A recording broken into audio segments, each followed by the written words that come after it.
Denis Andriani, perawat terampil dari UPTD Puskesmas Ciracas, Kota Serang. Hari ini kita akan belajar tentang tuberkulosis atau TBC. Tahukah kamu apa sih tuberkulosis itu? Tuberkulosis adalah suatu penyakit yang disebabkan oleh Mycobacterium tuberculosis. Umumnya menyerang bagian paru-paru tetapi juga dapat mempengaruhi organ lain. Bagaimana cara penularan TBC? Pada saat pasien TBC batuk, bersin, atau meludah, maka bakteri TBC akan menyebar ke udara dan dapat dihirup oleh orang di sekitarnya. Tanda dan gejala dari sakit TBC. Biasanya, gejala utama yang ditimbulkan oleh sakit TBC yaitu pasien mengeluh, batuk, berdahak, ataupun tidak berdahak lebih dari 2 minggu.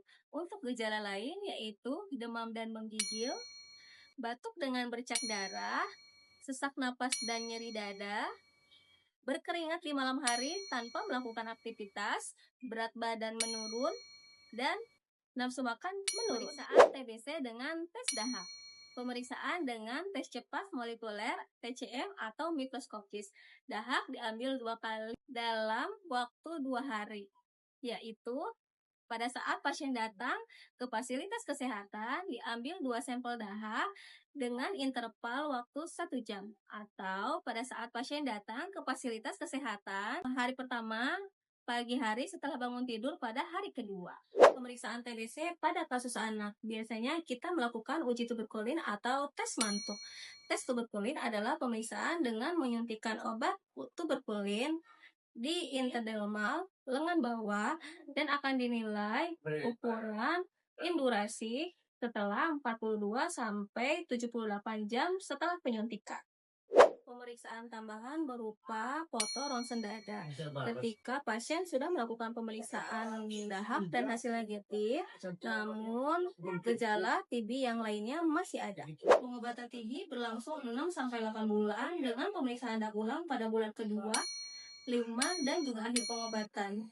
Pengobatan TB terbagi ke dalam 2 tahapan. Yang pertama yaitu tahap awal, yaitu obat diminum setiap hari selama 2 atau 3 bulan. Kemudian tahap lanjutan, obat diminum setiap hari selama 4 sampai 6 bulan. Cara pencegahan TBC yaitu dengan gunakan masker medis, tutup mulut dan hidung pada saat batuk atau bersin, ventilasi rumah yang baik, istirahat yang cukup dan rutin berolahraga, makan makanan yang bergizi, tidak meludah dan membuang dahak sembarangan, pemberian terapi pencegahan TBC atau TPT, dan yang terakhir vaksin BCG pada bayi. Keterkaitan PMO pendampingan minum obat dengan keberhasilan obat. Yang pertama, awasi minum obat pasien tidak terlewat dosis. Yang kedua, edukasi pasien agar pasien bisa memahami bahwa pentingnya pengobatan. Yang ketiga yaitu bantu ambil obat dan periksa sehingga jadwal pengambilan obat bisa teratur. Yang keempat, dukungan dan motivasi sehingga pasien dalam menjalankan pengobatan TB bisa tetap disiplin. Yang terakhir adalah pemantauan rutin sehingga masalah cepat bisa ditangani. Bila Anda memiliki gejala TBC, jangan takut, periksakan diri ke puskesmas atau rumah sakit.